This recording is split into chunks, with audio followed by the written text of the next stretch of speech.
I'm hoping that it has set up automatic captions and they're not too shocking, because when I did research recently, it suggested that people would prefer captions, just because so much of the time you don't want to have the audio on.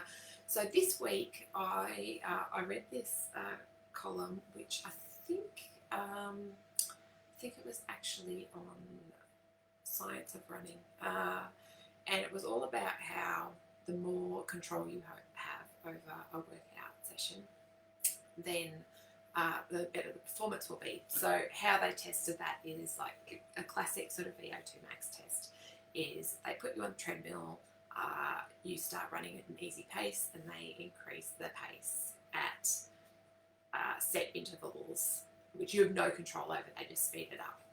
And then they did that a bunch of times, and then they did a different way where they got the athletes to decide when they were going to like speed up. And what they found was that when they were in control, they were a lot more capable of pushing through the hard bits, rather than in the other way where it's out of their control. It's just a lot easier to give up. So I thought that it would be a good thing to talk about is like, that's great to know in theory, but like how do you work that into practice? And there are actually loads of ways that you can. So today, for example, my run was an easy run with strides. And in the past, I've probably set it up as like, okay, like I'll have like a warm up of like 3 kilometers, and then I'll set it as, you know, like 100 meters at this pace, and then, you know, like have a recovery of like whatever it is, and that kind of thing. But the problem with that is that I'm then not sort of like in control of when that actually happens. Like my watch is deciding when that happens. So what I've shifted to, which is a really super easy thing to do, is I just shifted to warm up goes until I hit the lap button, and then that's like 100 meters, and the recovery goes until I hit the lap button.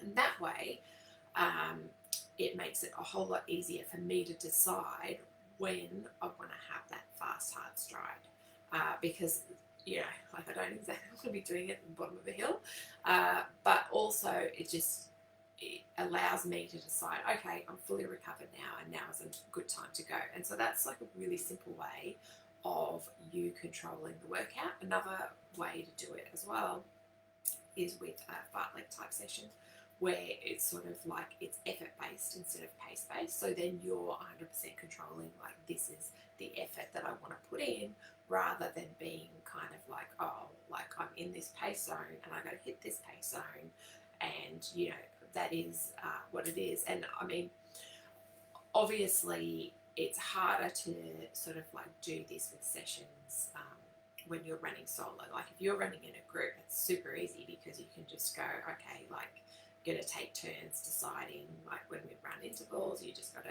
you know, like go with the other person, or, you know, like if you you can sort of set it up so it's less based on getting reminders from a watch intervals and that kind of thing.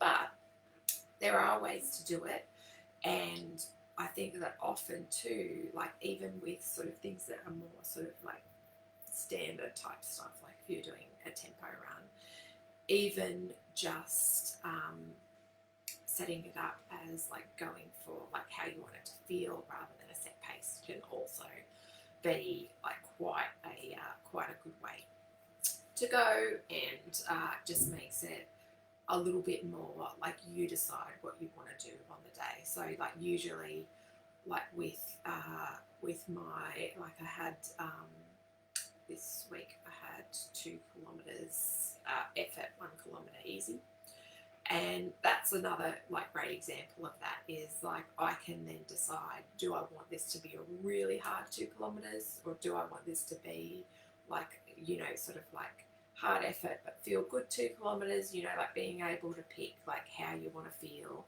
on the day, and like what you feel capable of, and all of that sort of stuff, which is really good to keep in mind with everything that is like there's a lot of external stresses at the minute. So, you know, like if having that level of sort of just having your effort be decided internally rather than some kind of external thing is going to be a good thing.